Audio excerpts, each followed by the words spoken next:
divulgação, trazendo um abraço da nossa casa, a União Espírita Vinha de Luz, os trabalhadores de lá.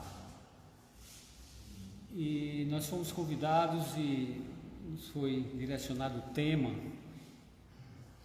desse capítulo do Evangelho segundo o Espiritismo, o capítulo 12, amai os vossos inimigos, mais especificamente outro item, quando Jesus nos recomenda. Nós vamos ver ao longo dos slides que eu preparei para a gente unir as imagens e os nossos pensamentos, para a gente buscar um entendimento desse assunto que não é tão simples, né? Que Jesus nos trouxe há mais de 2000 anos e que nós ainda hoje buscamos entender e colocar em prática em nossas vidas, porque não é simples, não é fácil, né? Mas vamos lá. Esse item que é: se alguém vos bater na face direita, apresentai-lhe também a outra, né? Essa é uma das partes que está lá no Evangelho, lá no Sermão do Monte, mais precisamente no Evangelho de Mateus. Aqui é um sermão muito longo, e o Sermão do Monte, ele é mais, não é só no Evangelho de Mateus. Lucas faz algumas observações, muito pouco, mas especificamente no Evangelho de Mateus, todo o Sermão do Monte. E quando a gente vai observar, nós somos espíritas, a doutrina espírita também vai nos trazer esse sermão, como Kardec trouxe, com a obra o Evangelho segundo o Espiritismo. Quando nós vamos observar a obra, a construção da obra, como ela foi feita, ela está toda baseada, toda construída em cima do Sermão do Monte. Claro que, como Kardec informa logo no início, vem trazer todos os ensinamentos morais do Cristo, né? E o Sermão do Monte é a essência do ensinamento do Cristo, né? Mas antes da gente iniciar especificamente o tema, vamos lembrar, hoje nós estamos no dia 19, ontem foi o dia 18, naturalmente, claro, né? Então nós estamos comemorando, esse mês é o mês do Espiritismo, mês de abril, mas nós estamos completando 166 anos da publicação da primeira edição de O Livro dos Espíritos, a primeira edição. Mas a gente utiliza a segunda edição, que foi um ano depois, né? Kardec trouxe revisada, atualizada, totalmente refeita, é que a gente utiliza hoje. Mas a primeira edição, 18 de abril de 1857, então hoje ontem nós completamos 166 anos de Espiritismo, né? Apesar dos tropeços, das situações difíceis na França, mas ele renasce aqui no Brasil e hoje nós estamos aqui como espíritas, né? Divulgando a doutrina de formas um pouco mais atualizadas, porque Kardec tinha uma visão diferenciada, mas isso é natural no caminhar, né, das filosofias, das religiões, dos entendimentos. Então hoje completamos 166 anos, só para a gente relembrar e não esquecer isso. Um amigo nosso do confrade espírita que já desencarnou, ele sempre falava nas suas palestras, que era o professor Nélio, né, o fundador do Chico Xavier, do Lar de Jesus, um divulgador aqui do Espiritismo na nossa cidade. E ele, para a gente não esquecer essa questão do aniversário do Espiritismo, é só lembrar do aniversário da nossa cidade, que é o próximo mês, maio, né, 18 de maio, é um mês antes. 18 de abril é o aniversário da doutrina espírita. Ele falava isso com muita alegria, com muito entusiasmo, como entusiasta que era ele, né, aqui encarnado. Não sei lá, acho que ele continua também no plano espiritual, né? Então, só para a gente lembrar isso aí, nós somos espíritas, né? Esse é o mês do Espiritismo e a data de aniversário. Muito bem. Então, o Sermão do Monte, como eu estava falando, esse sermão de exortações, de consolações que o Cristo trouxe naquela época. Era um sábado à tarde, naquela região, né, bucólica, perto do mar de Genezaré, ou do lago de Genezaré. Subiu ao monte, então, como está lá no Evangelho, abriu a boca e começou a falar. Então trouxe aqueles ensinamentos que está basicamente no Evangelho de Mateus, o Sermão do Monte. E aí está aí uma compilação de todo o sermão, né? O capítulo 5, que vai trazer as bem-aventuranças, e é nesse tópico da vingança que está esse tópico que nós vamos observar um pouco ele, comentar um pouco ele, trazer alguns pontos para a gente tentar entender o que Jesus quis dizer com aquele tópico, né? Dar a outra face quando nós formos agredidos, então que nós viremos a face e aceitemos o outro lado. Então está aí no tópico da vingança. Depois ele vem trazer no verso 6 das boas obras, a oração, vai falar sobre a oração dominical, né, os tesouros do céu, o olho bom, e finalizando os julgamentos, todas aquelas passagens muito profundas de um sentido prático, porque quando a gente olha o Sermão do Monte, ele tem uma praticidade, ele tem um direcionamento para que as pessoas entendam, apesar das bem-aventuranças no início, com aquela passagem, felizes, que já há uma compreensão mais contemporânea de hoje, trazida por alguns estudiosos, que a gente não vai entrar nesse detalhe hoje, né, dessa questão de felizes, mas em si, o cerne do Sermão do Monte, como disse Mahatma Gandhi, se todos os livros sacros estivessem perdidos e se sobrasse apenas o Sermão do Monte, nada estaria perdido, né? Então, se Gandhi já falou isso, e Gandhi não era cristão, Gandhi era hinduísta, né? E outros pensadores também fora do cristianismo têm essa visão em torno do Sermão do Monte. Só para a gente lembrar dessa questão, porque é lá que está inserido o contexto, né, que o Evangelho aborda, que Kardec aborda, né? Da vingança, né? Naquele tópico, tendes ouvidos o que se disse, olho por olho, dente por dente. Eu, porém, vos digo que não resistais ao que vos fizer, mas se alguém te ferir na tua face direita, oferece-lhe também a outra. Então essa é a recomendação. O que é que Jesus quis dizer com isso, né? Naquele momento, naquele tempo, para pessoas humildes, para pessoas pobres, sofridas, numa região de muitas dificuldades, ele vai colocar isso. Quando a gente volta àquele tempo, a gente imagina como hoje, 2000 anos depois, a gente ainda vê na nossa sociedade, no nosso dia a dia, N situações em que nós somos postos à prova nesse sentido. Isso é a gente assistir os programas policiais aí, ou os jornais, os telejornais, principalmente hoje os telejornais, que é a mídia que a gente tem mais acesso, né, com a televisão, a internet, e a gente vê os conflitos que existem. Então, como é que a gente vai agir nesses momentos? Por exemplo, inserido no contexto também, nós tivemos uma notícia que ganhou o Brasil esses dias, dentre tantas outras, que são essas agressões, esses jovens que estão trabalhando aí nesses aplicativos de entrega, né, de alimentos, de diversas outras coisas que eles vão entregar, né, as empresas contratam eles de certa forma, e eles vão entregar. Aquele caso que aconteceu lá no Rio de Janeiro, onde uma pessoa certa conhecida, né, por já ter participado dos esportes, agrediu violentamente alguns jovens sem a mínima necessidade e ainda colocando justificativas, né?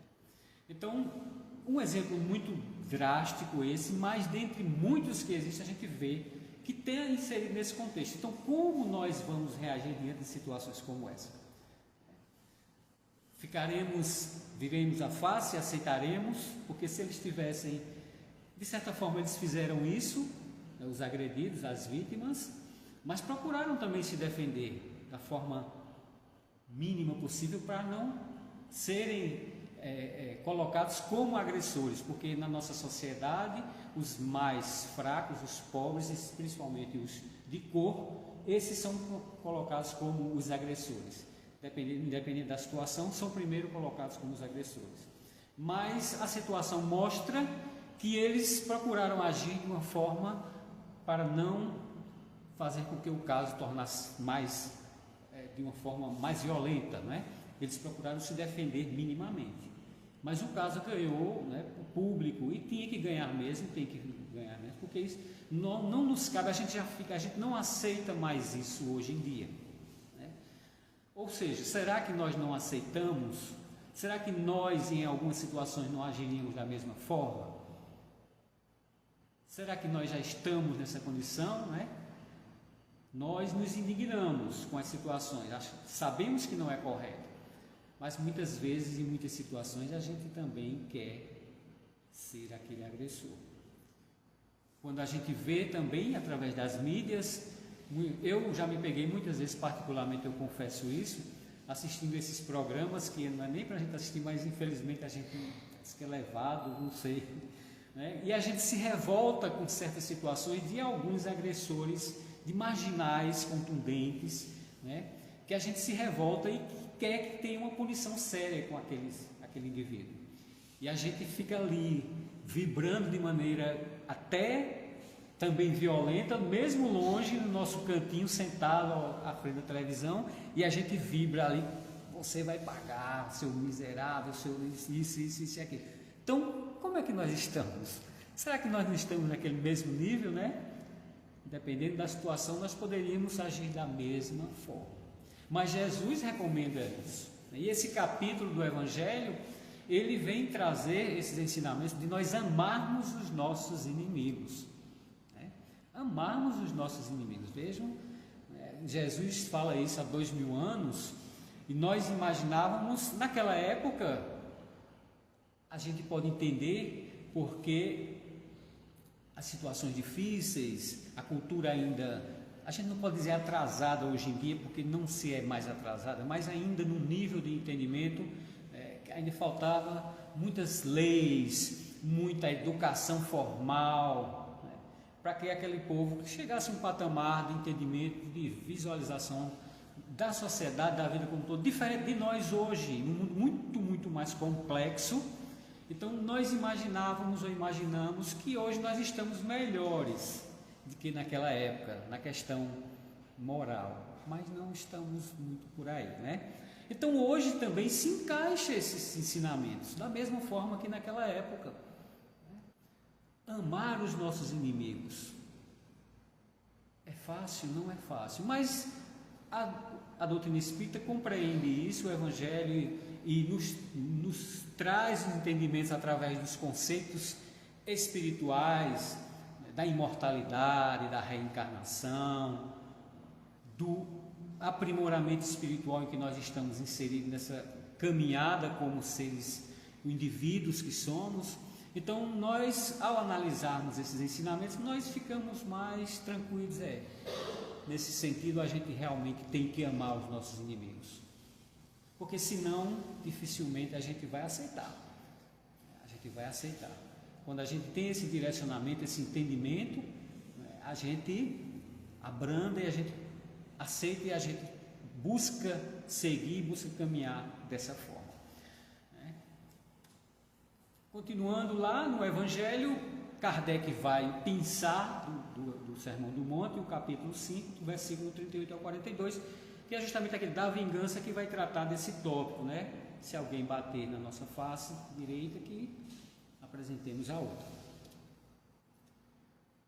E no início eu só trouxe esse pedacinho que ele vai falar assim: os preconceitos do mundo sobre o que se convencionou chamar ponto de honra produzem essa suscetibilidade sombria, nascida do orgulho e da exaltação da personalidade, que leva o homem a retribuir uma injúria com outra injúria, uma ofensa com outra ofensa, o que é tido como justiça, porque aquele cujo senso moral não se acha acima do nível das paixões terrenas. Kardec fala isso naquele momento. Ainda hoje nós ainda estamos nesse nível ainda de querer, né, fazer justiça de uma injúria com uma injúria. Ainda por isso que ele inicia o capítulo com aquela questão do olho por olho, dente por dente, porque nós ainda hoje, muitas vezes, nós queremos esse olho por olho, dente por dente. Muitas. Como eu falei, muitas vezes nós estamos sentados lá diante dessa televisão, vendo aquelas barbáries e nós nos revoltamos, né? E a gente, caladinho lá, ninguém está vendo, a gente bota para fora, né? O que a gente sente, que está cheio o nosso coração. Então, nós ainda estamos nessa condição, né? De querer dar o troco, de não dar a outra face, de não aceitar a injúria, de revidar. Nós estamos ainda. E é natural porque nós temos o nosso instinto de sobrevivência. Nós, em muitas situações, nós temos realmente que nos defender, porque muitas vezes nós podemos ser até assassinados, né? Não é dessa forma. Jesus quis falar simplesmente assim, não. Isso tem um entendimento bem profundo, por isso que eu falei no início que não é muito simples a gente entender isso. Porque quando Jesus nos traz esse ensinamento, explanado assim, parece fácil, parece simples, mas não é. Ele tem uma profundidade, tem um entendimento, né? Jesus, como espírito de uma envergadura espiritual superior, ele já tinha essa visão mais clara. As informações, elas foram trazidas há 2000 anos. Jesus não falava grego, não falava hebraico, falava aramaico. Então as traduções, pode ser que Jesus tenha falado dessa forma, pode ser que não, mas de fato ele falou algo importante naquela tarde para aquelas pessoas, nesse sentido de amar os inimigos, de perdoar, de alcançarmos a pureza de coração, de sermos pacíficos, de alcançarmos essa condição, porque essa é a condição ideal. Essa é a condição ideal para nós alcançarmos uma condição, naquele momento, na vida diária, cotidiana daquele povo, mas no futuro, nos futuros vindouros. Porque naquele momento era um povo oprimido pelos próprios da raça, os políticos, os doutores da lei, os cobradores de imposto, pelos estrangeiros, os romanos e outros mais. Então não valia a pena tentar fazer a justiça com outra injúria, porque não ia vencer. Ia vencer os romanos. Então era melhor, mais conveniente, apesar de tudo, ser a vítima e continuar a caminhada na busca, porque lá na frente você seria justiçado, sua sede de justiça seria feita, né? Jesus fala dessa forma, nessa caminhada, de ir em frente, porque tudo seria resolvido. Então não adiantava aquela reação, porque não teriam um inimigo, um opressor fortemente bélico. As condições de reação para aquele povo, agricultores, naquelas aldeias simples, a gente vê muitas narrativas, nas obras psicografadas principalmente, né? As narrativas da literatura espírita, de situações, daquelas pessoas que foram contra, e foram sacrificadas imediatamente. Quando Jesus é preso e levado para Pilatos, o silêncio. Porque ele ia tentar argumentar, não adiantaria, ele já estava condenado ali, tinha todo aquele sentido. Então, como é que nós estamos aí? Então vamos ver alguns pensamentos, né?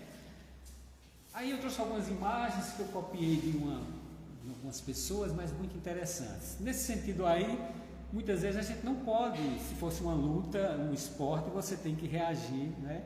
Porque você está ali em combate.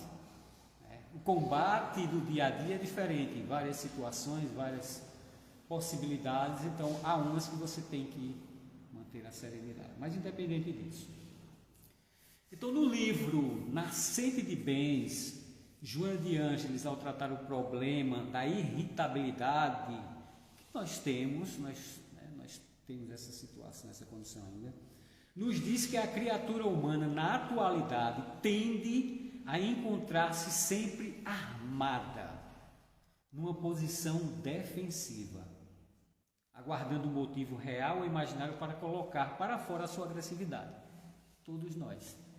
Quem dirige aqui, quem tem transporte, em muitas situações a gente se vê nisso, né?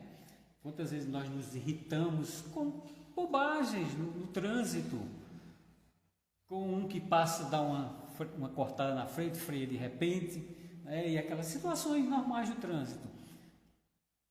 A gente fica ali já, né? É como ela está dizendo aqui, nós já nos encontramos armados em diversas circunstâncias. Sendo assim, assistimos à dificuldade humana de nos posicionarmos de forma serena frente aos dissabores da vida, buscando agir sobre os mesmos e não meramente reagir como se vítimas fôssemos do destino. Então vejam que não é simples. Não é simples essa questão. Não é só dar a outra face imediatamente. Temos que estar numa condição, num nível de entendimento ou de preparação que nós buscamos alcançar, principalmente nós que somos espíritas. Será? Nós já temos toda uma boa compreensão, um manancial de ensinamentos, uma busca constante, uma caminhada constante de chegar nessa posição, nesse patamar. A irritação, né? Quantas vezes nós não estamos aí estressados, né? Às vezes sozinhos no nosso trabalho, quem trabalha individualmente. Eu mesmo, muitas vezes, meu Deus, será que é os obsessores? Ou é eu mesmo no meu íntimo, naquela condição de colocando para fora, né? O meu desenvolvimento, a cultura, a sociedade, os problemas, N situações. Em sua obra Jesus e o Evangelho, no capítulo sobre a vingança, esse é outro livro, Joana também nos esclarece sobre o nosso tema, de não resistirmos ao mal que nos queiram fazer. É a recomendação do Cristo, né? A recomendação de nós não resistirmos, de perdoarmos sempre. É a questão. Elucidando que oferecer a outra face significa não se colocar na posição de vítima, pois isso representa uma patologia do ego insubordinado, que não aceita a dor como crescimento e acredita-se como injustiçado diante das circunstâncias. É o que nós sentimos quando nós somos agredidos, nas N situações, nós somos a vítima. Temos que reagir. Nós não entendemos o outro, porque ele está fazendo aquilo. Será que aquela moça que estava agredindo aqueles jovens que estavam trabalhando, por que foi que ela fez aquilo? Será que ela não tinha algum problema sério? Não justifica, porque a gente quer justificar com isso, né? Mas que situações elas também estavam, para naquele momento ela agir daquela forma? Quantos de nós, nessas situações e muitas outras, a gente age pelo impulso? Não paramos para pensar, fazemos aquela continha de 1 até 10 para dar a resposta. Nós agimos imediatamente e muitas vezes o problema ele aumenta mais ainda. A gente precisa se preparar e muitas vezes a gente não faz isso. Não faz mesmo. Apresentar a outra face é não vingar-se, não retribuir o mal com o mal. Simples, né? Como Jesus foi claro e simples naquela tarde no Sermão do Monte para aquelas pessoas. Salvaguardando o direito de defesa, desde que defender-se não se confunda com revanche. Porque na maioria das vezes a gente quer revanche, a gente está tão irado, está tão angustiado, está tão com aquela situação que a gente quer o revanche mesmo. A gente não quer entender, a gente não é nem a defesa muitas vezes, é o revanche. Nesse mundo que a gente vive hoje, não há 2000 anos, complexo, muito complexo, porque viver hoje não é fácil, né? Problemas econômicos difíceis, salário baixo, inflação, né? Gasolina sobe, aí você precisa se deslocar, problemas econômicos. Quando vai no mercado, os preços já são outros. Aí vem outras dificuldades, os problemas físicos, a saúde, as dificuldades, as enfermidades, né? Devido a uma série de situações. Aí vem a família, que não é fácil também vivenciar. O trabalho necessário para o dia a dia, para manter todas essas situações, para caminharmos. A relação com as pessoas no trabalho, na família, não é simples. É muito complexo, né? A questão central de nosso estudo está em avaliarmos até que ponto estamos sendo, no nosso cotidiano, reativos, gerando inimizades e desconfortos com a nossa presença. Porque muitas vezes a gente coloca a culpa no outro. E nós? Os ensinamentos dos Espíritos já nos ensinam isso. Fazer a nossa avaliação também. Porque muitas vezes a gente só... É o outro. Porque quando fulano chega, né, é o outro. E nós? O que é que estamos fazendo? Pouco nós nos avaliamos. A gente vai lembrar de quem? De Santo Agostinho, né, que no Evangelho vai dar aquela recomendação, daquela nossa avaliação para a gente crescer, amadurecer, nos conhecer. Mas a gente não vai entrar nisso, mas é por aí também. Ainda no livro Nascente de Bênçãos, Joana de Ângeles coloca que o problema da irritabilidade responde pelo desequilíbrio das emoções, destilando fel nas relações sociais e criando antipatias, devido ao alto grau de exigência para com os outros. A exigência desse nosso mundo de hoje, da nossa sociedade, que exige mesmo de nós. Exige muito. E nós temos que nos preparar para isso, porque é natural. É natural. Nos tornamos solitários devido à maneira impositiva e rude que passamos a adotar para com as pessoas. Isto, sem dúvida, contribui para que companheiros menos felizes do plano espiritual invisível sintonizem-se conosco. Foi o que eu falei. Será que muitas vezes são aqueles... né? A gente entra naquela sintonia e sintoniza-se com aqueles também que estão perturbados, que já foram perturbados e continuam, porque a gente sabe dessa interação de pensamentos encarnados e desencarnados e vice-versa. Se nós tivermos na sintonia boa, quem vamos sintonizar? Se tivermos um equilíbrio, uma sintonia boa, quem vamos sintonizar também, né? Então é por aí que está falando nisso, nesse sentido. Então, nos dias atuais, torna-se trabalhoso resistir às provocações alheias. Tendo em vista, como eu falei tudo isso, o cultivo crescente de nossa personalidade e fatalmente do velho orgulho. Como Kardec coloca no início do capítulo, o egoísmo e o orgulho que ainda estão muito presentes na nossa sociedade, no nosso mundo de provas e expiações. É esse que faz ainda nós estarmos nessa condição, né? O orgulho ainda muito presente em nós. Muitas vezes, assim, eu adotei não mais falar essa palavra orgulho.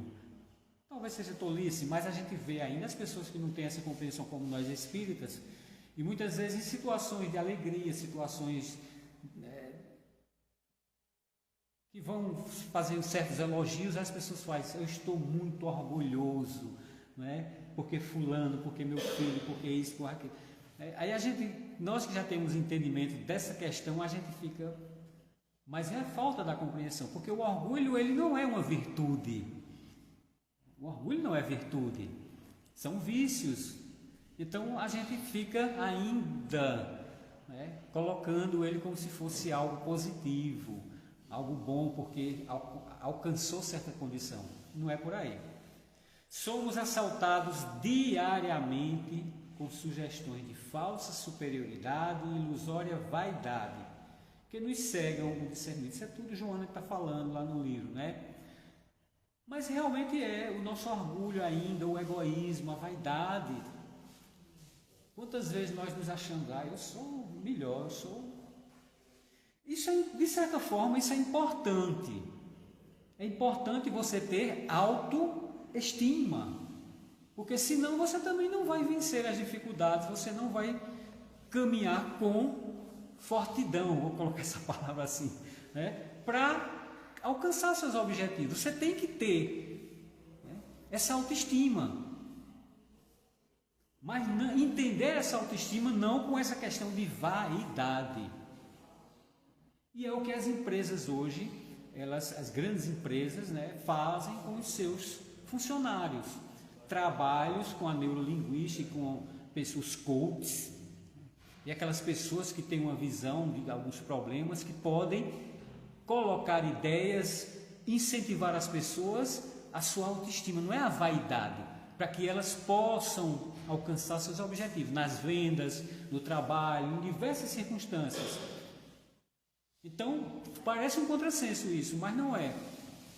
Essa autoestima, esse estar bem, mas não nesse sentido, né, dessa vaidade que cega, porque muitos a gente vê, e nessas N circunstâncias, como eu falei no início, muitas vezes a gente vê pessoas que já alcançaram uma certa condição, um certo nível econômico, ou um nível, um status social, achando que são superiores. É a vaidade, né? É a vaidade. Aí muitas vezes querem passar na frente numa fila, às vezes numa fila de supermercado, coisa tão banal, tão simples, mas quer ser o melhor. E em outras situações mais, né? Aí daí nutrimos fantasias do privilégio, considerando-nos melhores do que os nossos semelhantes, exaltados pelo excesso de amor próprio. O amor é importante, essa autoestima é importante, mas temos que medir isso de forma equilibrada, não nesse lado da vaidade, como ela diz aqui. Façamos um autoexame e busquemos o nosso real valor. Nós espíritas fazemos isso, né? Fazemos isso. Seguimos a recomendação de Santo Agostinho, está lá no Evangelho. Seguimos as recomendações do Cristo no Evangelho para nos dar autoestima. O Sermão do Monte é para nos dar autoestima. É autoestima pura aquele Sermão do Monte, quando nós vamos ver ele na íntegra. É o sermão de consolações. Naquele momento, Jesus, aquelas pessoas vinham ali doentes, pobres, famintas, né, injustiçadas. Precisavam de quê? De autoestima, de consolo, de algo que levasse eles para persistir diante daquelas dificuldades. É o Sermão do Monte. E essa parte de não revidar da outra face está inserida nesse contexto de ser pacífico, alcançar de perdoar, como ele complementa depois lá no Sermão do Monte. Então nós vivemos nesse mundo que é um lado que nos puxa para aquele lado da corrupção, como está a imagem aí, ou desse lado da vaidade, do orgulho, e é o outro da ética, do equilíbrio, do senso, né? A gente fica nessa dualidade o tempo todo. A mídia, as obsessões, a mídia que faz isso conosco o tempo todo. Principalmente na questão monetária, do comércio, né? De movimentar a economia, nos influenciando o tempo todo para a gente trocar o telefone, botar um mais novinho, comprar um carro novo, ter que vestir uma roupa de marca e não sei o que, e tem outras coisas mais importantes, e a gente fica, eu vou para aqui, e aí? E outras situações, né? Vem a política, né? Vem a política, vem a polarização, que é positivo em certo lado, mas a gente tem que saber caminhar nesse contexto aí. Este valor depende da conscientização de que somos criaturas divinas, É o que a doutrina espírita nos fala. Jesus veio nos falar no próprio Sermão do Monte. Marcadas pela necessidade de progresso.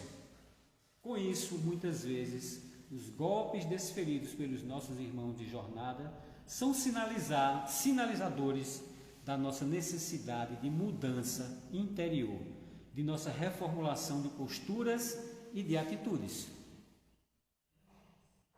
Essas situações fazem parte da nossa educação. A educação ela é constante, é o tempo todo. Não é só na escola.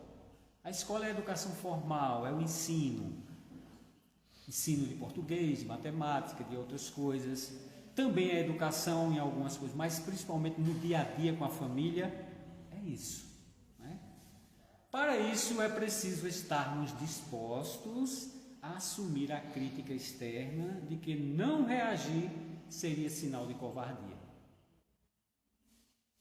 Em muitas situações, né? Jesus nos disse que o reino dos céus, ou seja, a paz de consciência é dos mansos e dos pacíficos. A não reação, a pureza de coração. A mansuetude pressupõe passividade e é essa confusão, muitas vezes, que faz com que acreditamos que oferecer a outra face significa covardia. E não é. Não é. Nós temos que estar, nesse momento, com essa conscientização, que não é fácil, porque a grande maioria não está inserida nesse contexto de conhecimento, de entendimento. Estamos caminhando, buscando as religiões, os cultos, seja qual corrente religiosa for, qual corrente filosófica for, a educação, a escola, as academias, estão nos moldando para que nós intuitivamente ou inconscientemente nós cheguemos nessa condição. O Evangelho, a doutrina espírita, ela fortalece essa caminhada para nós entendermos isso. Então não significa covardia. Então foi isso que o Cristo, que a doutrina, que o Evangelho vem nos recomendar, para que nós entendamos essa questão de dar a outra face, ok? Como seguidores do Cristo, Joana nos diz que nossa tarefa atual está em realizar a maior soma possível de bem, em apaziguar discórdias, em sermos aqueles trabalhadores lúcidos da mensagem do Mestre. Lúcidos, conscientes, né? São chegados os tempos em que devemos ser reconhecidos como cristãos, mediante as ações e sentimentos fraternos que denotam a diferença no trato com as pessoas e as dificuldades. Cristãos, apesar da história do cristianismo, mas nós somos cristãos na essência. Não é só no nome, não é só na corrente religiosa, porque os cristãos fizeram também, em nome do Cristo, ou a cristandade também fez muita bobagem ao longo da história, a gente sabe disso, né? Mas sermos esses cristãos na essência mesmo. Os cristãos como Cristo realmente, ou como Jesus, porque o Cristo já é, né? Daí é preciso que reflitamos sobre a forma como temos nos relacionados com os ensinos espíritas, no sentido de esmiuçarmos a mensagem cristã. É o que nós estamos fazendo aqui essa noite e em vários outros momentos na Casa Espírita, nas nossas leituras individuais, nas obras diversas. É o que nós estamos buscando e que continuemos buscando, porque isso é para nos fazer bem, para nós alcançarmos essa condição melhor, mais equilibrada. Sermos anjos no futuro que não sabemos quando. Jesus nos convidou à conformação, ele botou conformação, mas não é conformação, diante dos insultos. Não convidou à conformação, agora entendi. Mas sim a serenidade de compreender a posição daquele que o ofende. Como eu falei, né? Bem mais rápido para a gente encerrar. Em seguida, avaliar o lugar que o nosso irmão se encontra e que talvez esteja passando por dores. Foi aquilo que eu falei naquele momento, né? De fato, se a agressividade desmedida e o revide constituísse em soluções para os problemas modernos, nosso mundo já estaria pronto para vivenciar os bons valores. Porque hoje ainda nós fazemos muito isso, agimos muito evitando. Ainda hoje, muito hoje. Ainda fazemos isso. Claro, sem querer justificar, mas justificando, nós somos espíritos imperfeitos. Ainda estamos na caminhada de amadurecimento. Já sabemos um pouquinho. Que bom! Outro dia eu falando, uma palestra a gente fazendo sobre o livro dos Espíritos, aí eu comentei com o pessoal de quando nós desencarnarmos, com certeza nós estaremos mais tranquilos.